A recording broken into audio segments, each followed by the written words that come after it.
Chernóbil, 30 años después. La herencia nuclear humana.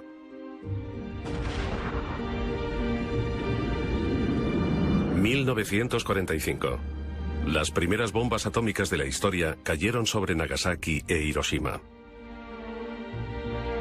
Para horror del mundo, más de 170.000 personas murieron como consecuencia del ataque.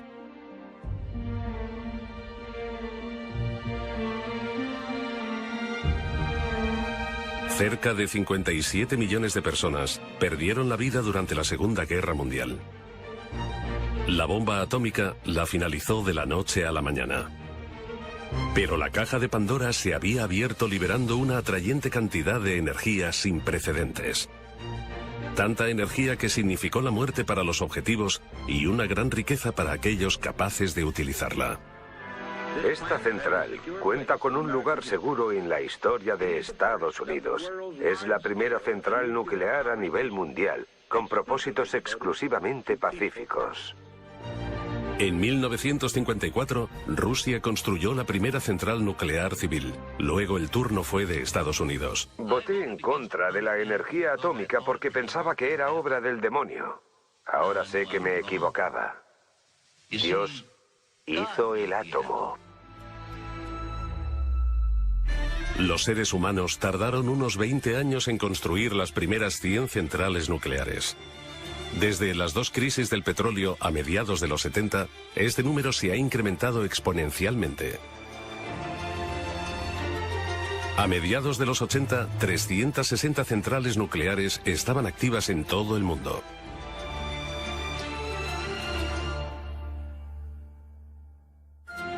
...26 de abril de 1986... un día que debe grabarse en la memoria colectiva de la humanidad. En el bloque 4 de la central nuclear ucraniana de Chernóbil se llevaba a cabo un simulacro rutinario de un apagón eléctrico. Un simulacro con fatales consecuencias. El personal infringió los protocolos de seguridad y los códigos de construcción. Como consecuencia, la presión del reactor de repente se descontroló.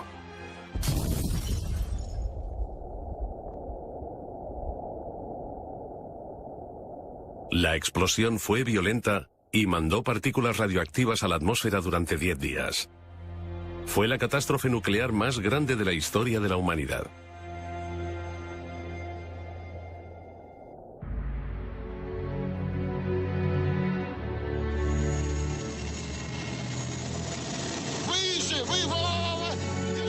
El gobierno soviético intentó ocultar el desastre enviando liquidadores para que asegurasen la zona contaminada. Solo podía describirse como una misión suicida.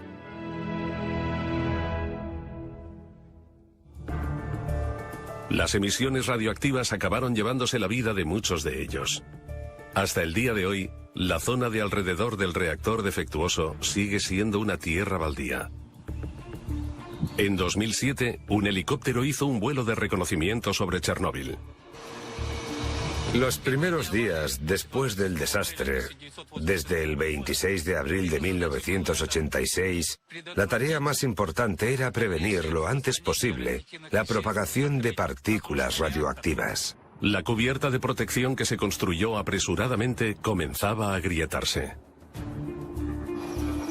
Cuando el helicóptero alcanzó el reactor, los instrumentos de medida de los científicos comenzaron a fallar. Había radioactividad en el aire. Se creía que había 180 toneladas de combustible nuclear radioactivo en el reactor. Enseguida quedó claro que la supuesta cubierta protectora corría peligro. Chernóbil sigue irradiando. A pesar de los accidentes de Chernóbil y Fukushima, las centrales nucleares siguen construyéndose en todo el mundo en gran número. Actualmente, más de 30 países tienen unos 400 reactores nucleares. En 2011, Alemania anunció la suspensión de sus centrales nucleares a pesar de mantener algunos de los niveles de seguridad más altos del mundo. Desmantelar centrales nucleares es un esfuerzo descomunal.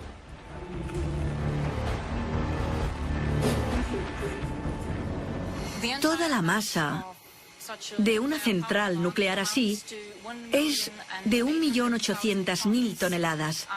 Y afortunadamente, solo el 35% de esta masa está contaminada o es sospechosa de estar contaminada. Este estilo de central nuclear soviética fue construida durante la época de la Guerra Fría.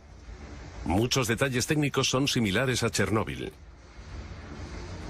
Poco después de la reunificación alemana, toda la operación fue cerrada por motivos de seguridad. Durante los últimos 20 años, 700 ingenieros han trabajado desmantelando la central sin un final a la vista. Chernóbil, Ucrania. 3 décadas después del incidente nuclear más grave de la historia. Alrededor de 130.000 kilómetros cuadrados de tierra en Bielorrusia, Ucrania y Rusia se han visto afectados por la contaminación del accidente del reactor de 1986. En aquella época, unos 5 millones de personas vivían en esa zona. Hoy, el radio de la zona restringida es de 30 kilómetros. Se requiere un permiso especial para sobrepasar los puestos de control. En 1986, Vladimir Usatenko fue llamado al lugar del accidente como ayudante. Lo que vivió allí le sigue asustando hoy en día.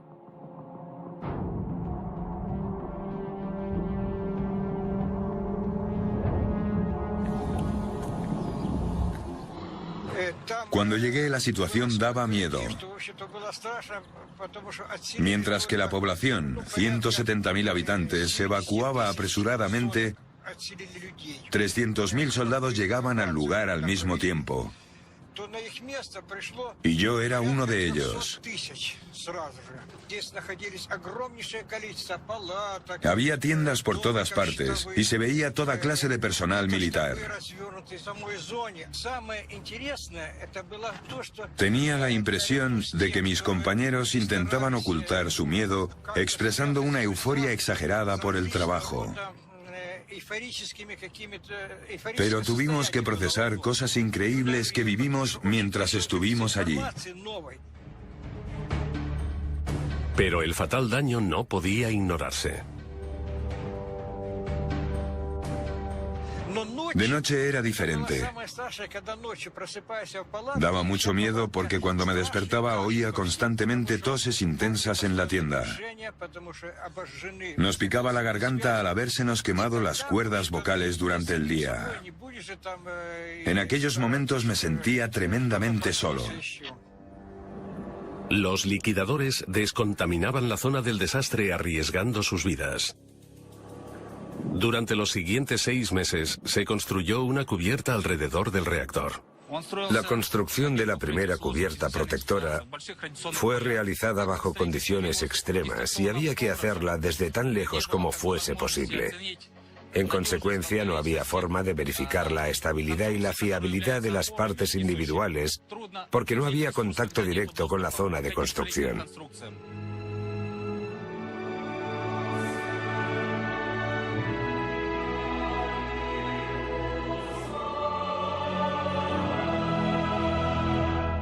Aún así, rara vez la humanidad aprende de la historia. Alrededor de 400 centrales nucleares están en funcionamiento hoy en día. Cada una tiene la capacidad de destruir las vidas de millones de personas. Lubmin, Alemania, en el mar Báltico. La antigua central nuclear dejó de funcionar en 1990 debido a medidas de seguridad deficientes. Desde entonces dejó de trabajar. Pero la descontaminación del reactor radioactivo es extremadamente difícil. La suspensión de las centrales nucleares tiene 3 fases. Primero, se quita el combustible nuclear altamente radioactivo del reactor.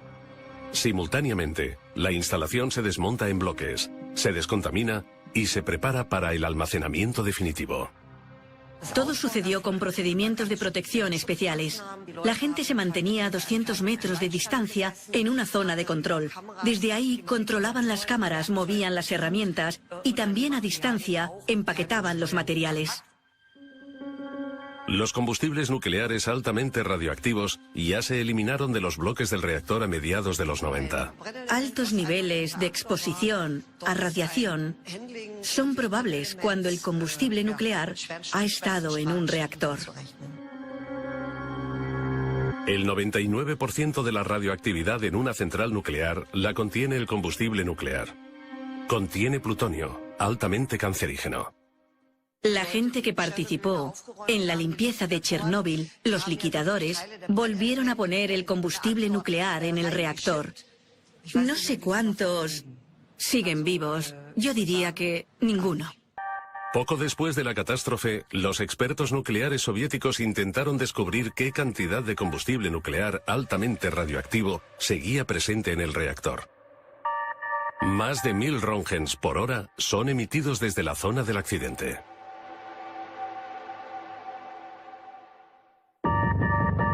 Se inició una expedición para calcular cuánto combustible quedaba en el reactor.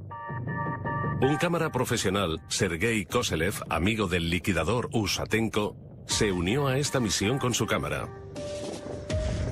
Los niveles de exposición eran muy altos. No teníamos ningún dispositivo para medir la radiación. No te habría servido de mucho. El equipo de entonces no era muy bueno. A nadie se le ocurrió llevar uno.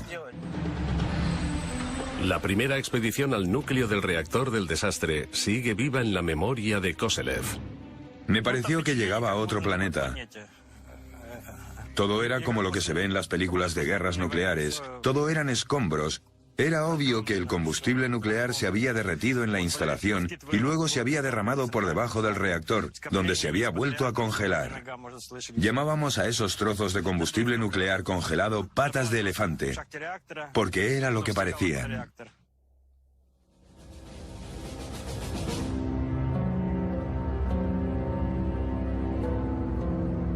Puede verse combustible nuclear derretido en las grabaciones de Koselev. Pero, ¿son realmente 180 toneladas como indican los informes oficiales? El experto en Chernóbil, Usatenko, tiene sus dudas.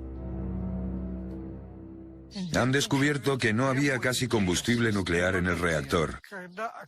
Así que el Organismo Internacional de Energía Atómica debe explicar por qué la catástrofe siempre ha sido minimizada. Según la versión oficial, solo se salieron el 4% de los materiales. Pero estudios demuestran que la contaminación fue más amplia de lo que pensamos. Así que no pudo ser solo un 4%. Creo que fue casi el 96%. Una cosa es cierta. La vieja cubierta del reactor se enfrenta a un gran riesgo de derrumbarse. Un sarcófago nuevo prevendrá la liberación de materiales altamente radioactivos. El trabajo comenzó en 2012. El coste de la construcción móvil más grande del mundo supera los 2.000 millones de euros.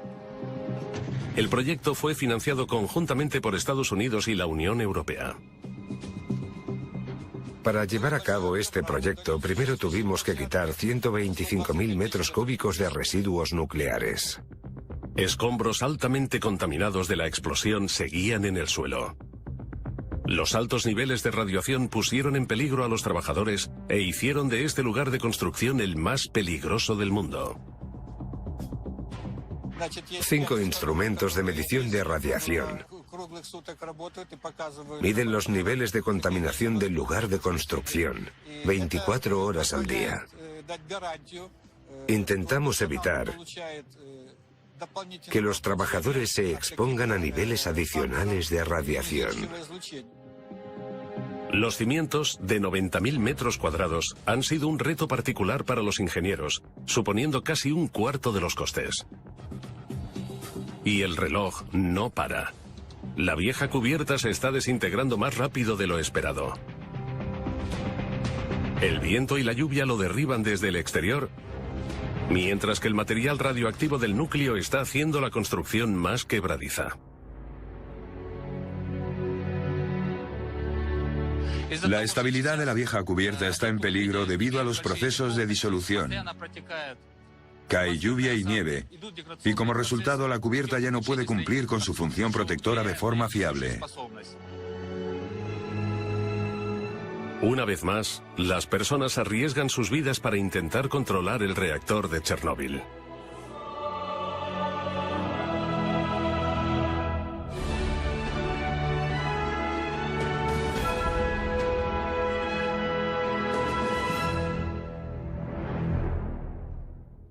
Cada año, la montaña de residuos altamente radioactivos asciende a 12.000 toneladas. Pero, ¿qué se puede hacer con los residuos radioactivos?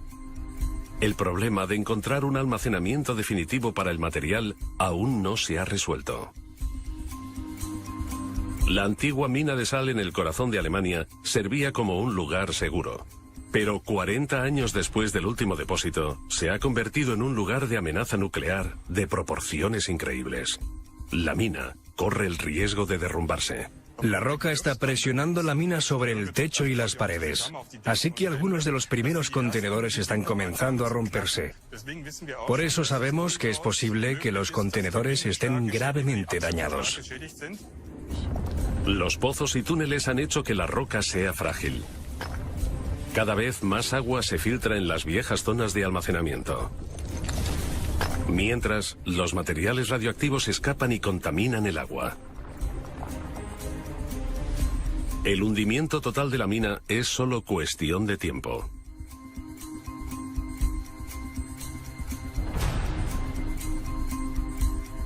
$126.000 barriles de residuos radioactivos deben ser rescatados de los túneles sellados.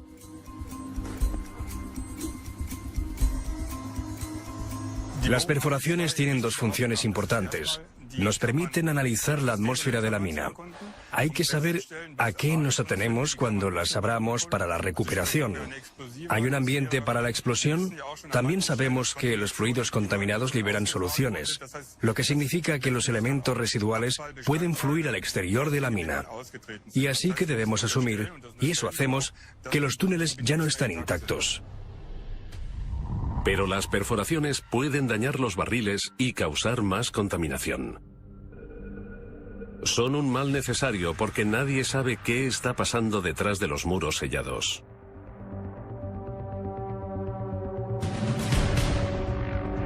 Una imagen ayudaría a entender la extensión de los daños.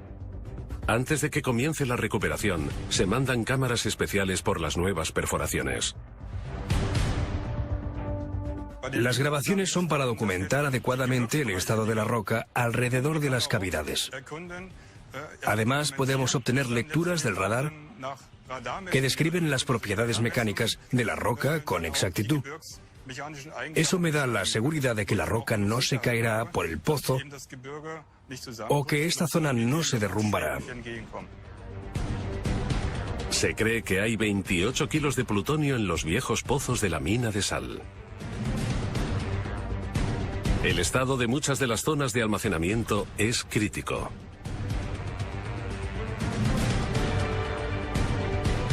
Pero cuando los planes de emergencia no funcionan y la roca se derrumba más rápido de lo esperado, la contaminación nuclear en esa zona, con tanta densidad de población, es inevitable.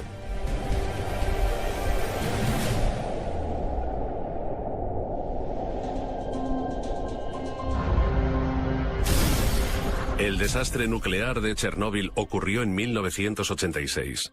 El reactor afectado se arregló provisionalmente. Hoy, la radiación podría salir. Un segundo desastre en Chernóbil amenaza. Los ingenieros tratan de construir una cubierta nueva. La denominada sarcófago es la construcción móvil más grande del mundo y mantendrá la radioactividad dentro. La construcción del sarcófago no solo debe ser capaz de resistir el viento, sino la lluvia, el hielo, los tornados y los terremotos de nivel 6 en la escala de Richter.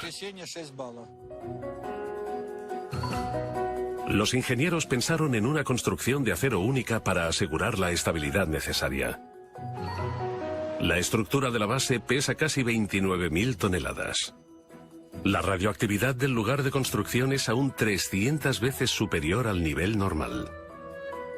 El sarcófago se construye en 3 pasos. Los trabajadores no pueden trabajar por encima de los 30 metros porque la exposición a la radioactividad aumenta proporcionalmente con el incremento de altura. Intentamos compensarlo limitando los turnos.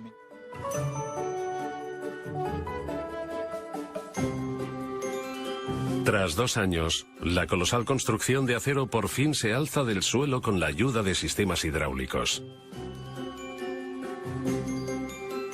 La forma curva del sarcófago es visible por primera vez. Es un gran momento para el ingeniero jefe Víctor Salisetsky y su equipo. El arco consiste en 2 partes construidas a una distancia de 12,5 metros entre ambas. Una característica especial del sarcófago es que las piezas de apoyo están hechas de tubos sólidos con un diámetro de 800 milímetros y un grosor de 50 milímetros. Una construcción única. El sarcófago se construye para que aguante 100 años. Nadie sabe qué ocurrirá después. El mayor problema es que las estructuras metálicas tendrán que pintarse en intervalos regulares para que no se oxiden, pero la radiación lo hace imposible. Sacar el combustible nuclear radioactivo del núcleo del reactor parece imposible. Queda esperar si el proyecto aguantará la prueba del tiempo.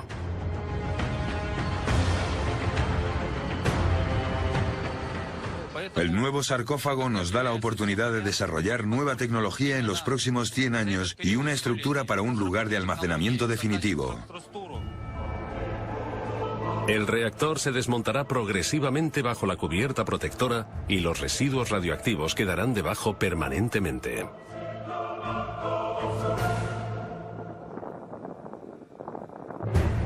No hay forma de saber si el proyecto de 2.000 millones de euros tendrá éxito. El creciente riesgo de una catástrofe radioactiva significa que no hay tiempo que perder. La zona contaminada restringida de 4.300 kilómetros cuadrados lo deja muy claro.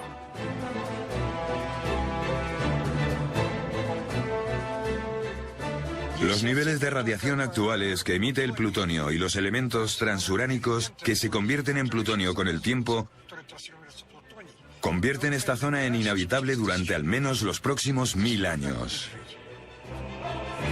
El reactor del desastre de Chernóbil está solo a 4 kilómetros de la ciudad de Pripyat. Hoy se está derrumbando. Alrededor de 50.000 personas vivían aquí en 1986. El liquidador Vladimir Usatenko va a encontrarse con uno de los antiguos habitantes. Alexander Sirota tenía 9 años cuando tuvo que abandonar la ciudad de un día para otro.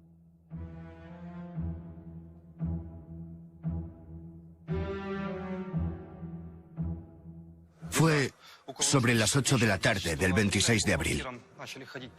A todos nos visitaron representantes del municipio y organizaciones de alquiler de pisos. Nos dijeron que había planeada una evacuación de emergencia y que teníamos que prepararnos. En aquel momento, el incidente radioactivo llevaba 18 horas. La dirección de la central nuclear dejó incluso a Moscú en la oscuridad hasta la noche. Mientras la nube radioactiva avanzaba, nadie en Pripyat imaginaba hasta dónde llegaría el gas. Para tener miedo, tienes que entender qué está pasando. Yo entonces no sabía que nunca regresaríamos y que aquel momento sería el final de mi infancia. La catástrofe del reactor marcó el final de los días felices en Pripyat. Enviaron 1.200 autobuses para la evacuación.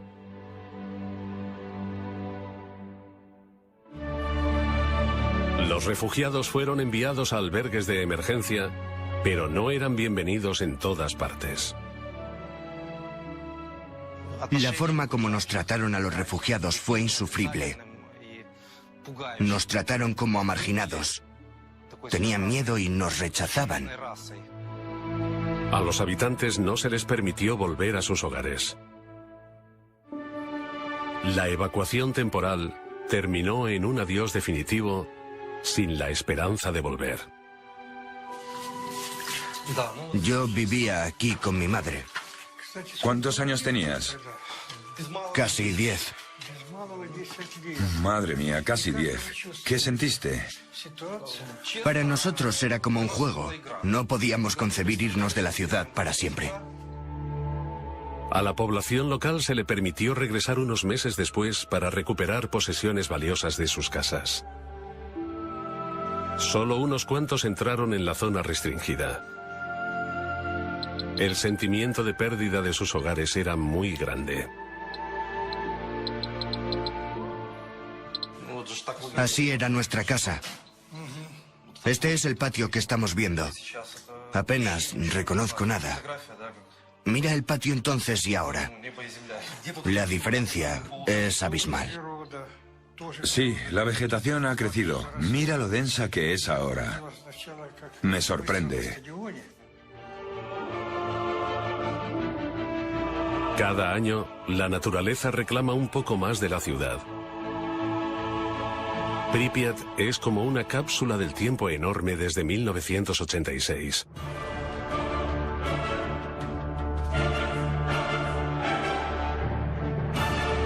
Los niños no volverán a aprender en este colegio. Sus trabajos siguen en la antigua clase de física. Tuvieron que dejarlo todo atrás. Han pasado décadas desde entonces. Nunca imaginamos que el resto de nuestra vida estaría marcado por visitas al hospital. Alexander Sirota sobrevivió al accidente, pero muchos de sus compañeros de clase murieron por envenenamiento radioactivo.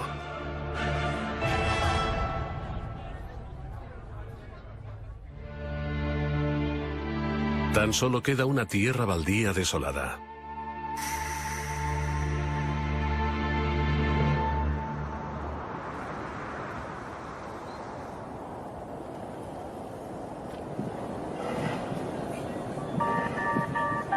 En Kiev, en el Instituto de Medicina para la Radiación, es donde trataron a muchas víctimas de Chernóbil y de Pripyat durante años.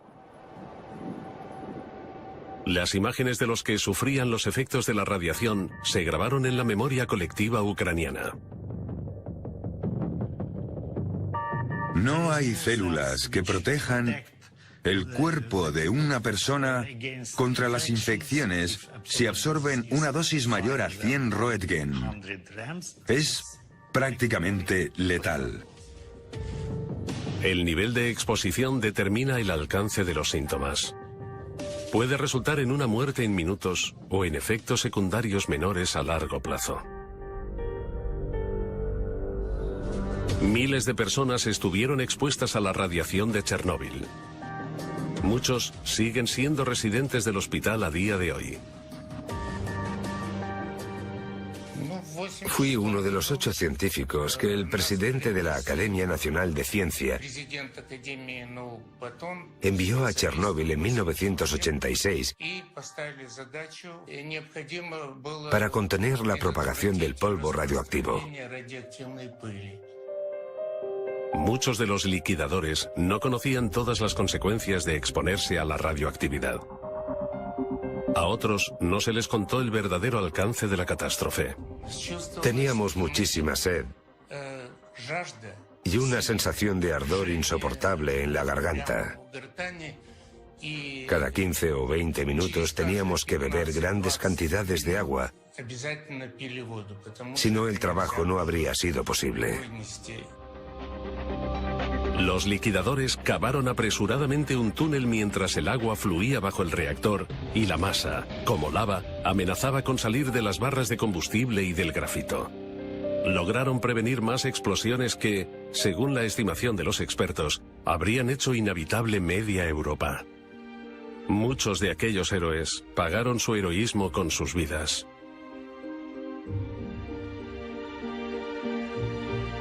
Y los que sobrevivieron le pasaron los efectos de la radiación a sus hijos.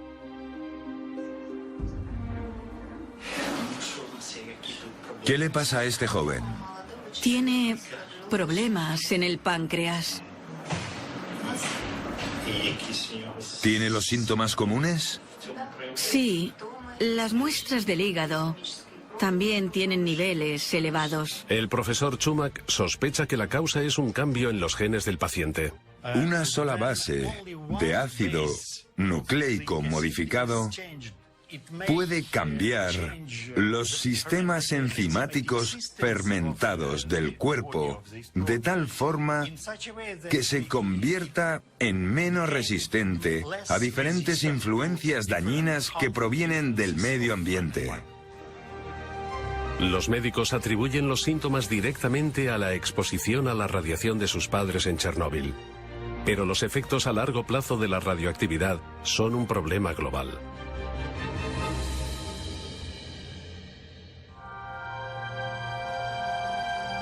En Lubmin, a lo largo de la costa alemana del mar Báltico, una central nuclear lleva en proceso de desmantelamiento desde 1990.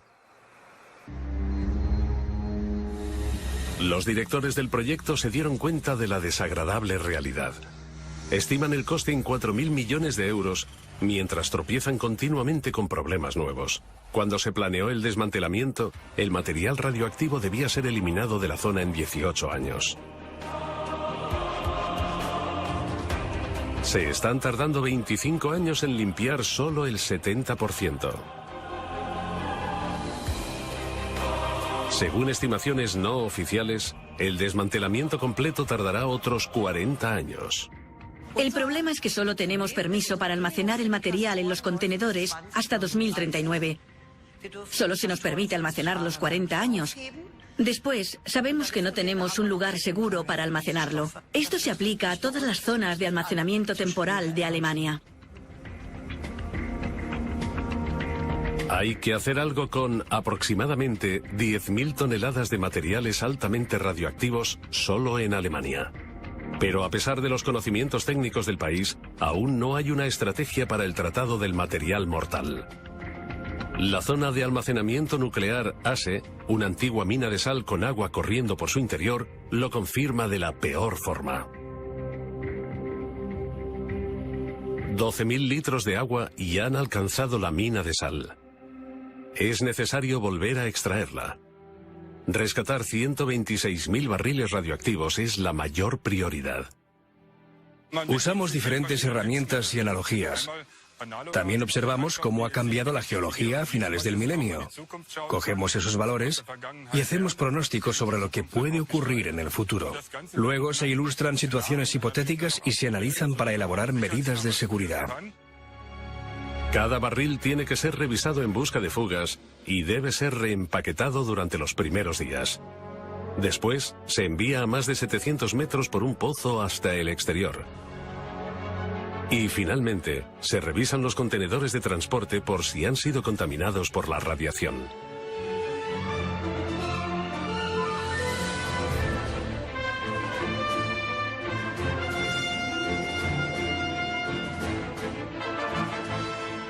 Es un proyecto muy grande. Este tipo de recuperación no se ha probado nunca. Aún así, corremos el riesgo de que la instalación se inunde más allá de nuestro control. Así que es importante tomar medidas de emergencia para minimizar los daños con respecto al medio ambiente y al público. Todo está todavía en el aire. Nadie sabe si la recuperación será posible. O si los peligrosos materiales se convertirán en un peligro incontrolado permanentemente. Para almacenar los barriles de forma segura, una vieja mina de hierro se está convirtiendo en una nueva instalación de almacenamiento definitivo. Las tuneladoras esculpen 850 metros de espacio de almacenamiento en el interior de la montaña. El pozo de Konrad es el único punto de almacenamiento definitivo que cumple los estrictos niveles de seguridad en Alemania. Geológicamente hablando, la diferencia es que el pozo de Konrad es una antigua mina de hierro donde solo se sacó hierro durante unos años, mientras que en ASE la sal se ha extraído durante décadas. La instalación ofrece 300.000 metros cúbicos de espacio de almacenamiento para residuos nucleares radioactivos medios. Para 2022 se espera que haya unos 600.000 metros cúbicos de residuos nucleares. Aprovechar viejas minas como instalaciones de almacenamiento no es nada nuevo. La idea ha fracasado una y otra vez. Se necesita una técnica nueva. Se necesitan incisiones rápidas y breves en la roca para impedir concentración a largo plazo en los pozos. El problema es que el concepto no es muy convincente. No hay punto de almacenamiento alternativo. Los residuos nucleares han sido almacenados temporalmente durante los últimos 40 años. Ese es un problema que tienen en común muchos países nucleares. Chernóbil, abril de 1986. La lluvia radioactiva de Chernóbil es uno de los peores desastres nucleares de la historia. Alrededor de 4.300 kilómetros cuadrados de tierra se han convertido en inhabitables durante siglos. Casi 300.000 personas perdieron sus hogares.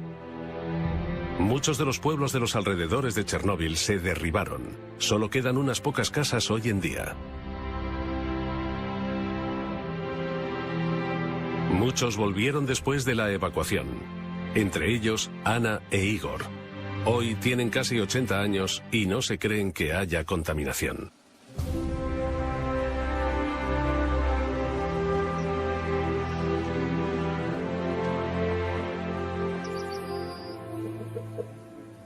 Aquí casi no queda radiación.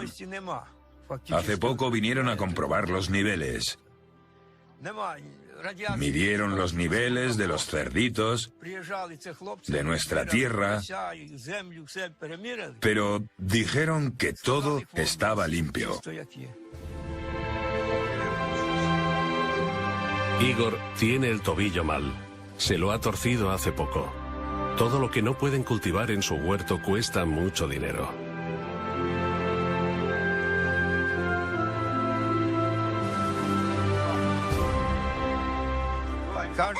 Hay una tienda ambulante que viene todos los jueves e intentan vendernos cosas que necesitamos. Nos cobran el doble. El Estado ha permitido unos 180 retornos a la zona restringida. Los precios de la comida son altos y los servicios médicos son pésimos. A pesar de todo, Igor y Ana quieren quedarse. Esta tierra es su hogar.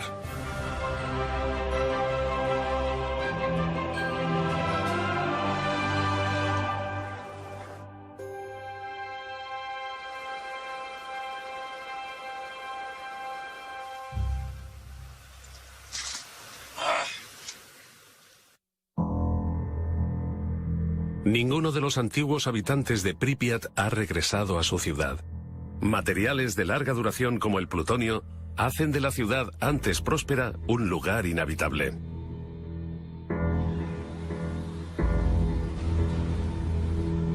El experto en radiación Usatenko cree que las peores consecuencias de la catástrofe nuclear están por llegar.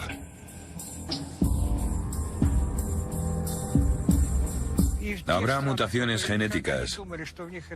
Solo aparecen 4 generaciones después. Incluso en países alejados. Lo que importa no es tanto a cuánta radiación estuvo expuesto alguien, sino si estuvo expuesto. La catástrofe de Chernóbil no solo dejó radioactividad en Ucrania, sino también en muchas partes de Europa. 30 años después, un sarcófago de 31.000 toneladas está construyéndose en torno al reactor para prevenir nuevas catástrofes. La vieja cubierta corre peligro. El sarcófago es más grande que Notre Dame y podría servir de cubierta a la Estatua de la Libertad. Ahora hay que ponerla en movimiento.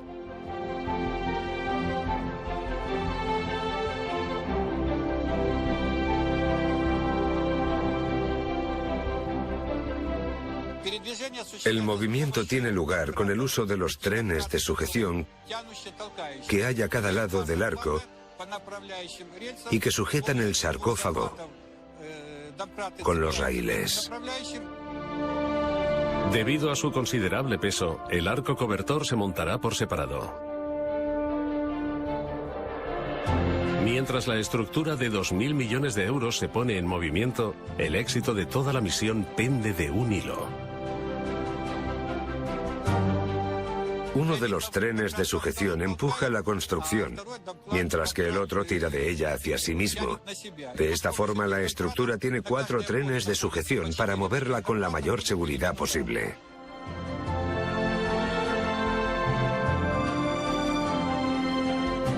El primer empujón sale bien. Ahora hay que colocar la segunda parte del arco. Al mismo tiempo, el muro exterior de doble capa se completa lo más rápidamente posible. Finalmente, es necesario conectar ambos arcos. Solo entonces pueden ser colocados sobre el reactor del desastre.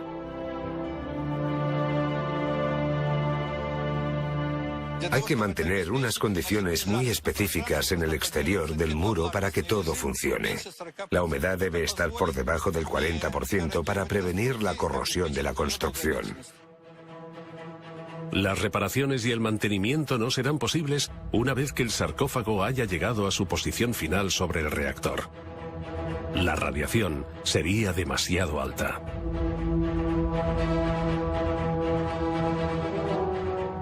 El plan es empujar toda la construcción sobre el bloque 4 del reactor. Para ello hay que cubrir 330 metros. En el primer empujón, de 125 metros, alcanzamos una velocidad de 10 kilómetros por hora. Nos gustaría volver a alcanzarla esta vez.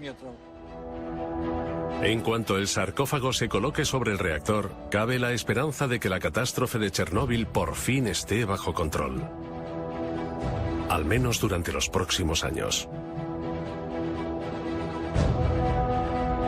Han pasado 30 años desde el desastre. Chernóbil hizo visible el lado mortal de la energía nuclear. Más alto, más. Madre de Dios. Miles de personas pagaron con su vida una energía barata. Muchos serán recordados como héroes. Intentamos no acordarnos de lo enfermos que estamos y de que pronto moriremos. Si te permites ser pesimista, ocurrirá lo peor. Es mejor decirte a ti mismo que los achaques se deben a la edad. Existen alrededor de 400 centrales nucleares en este momento. Cada una tiene la capacidad de liberar una catástrofe apocalíptica. Tal vez sea el momento de pararnos a pensar.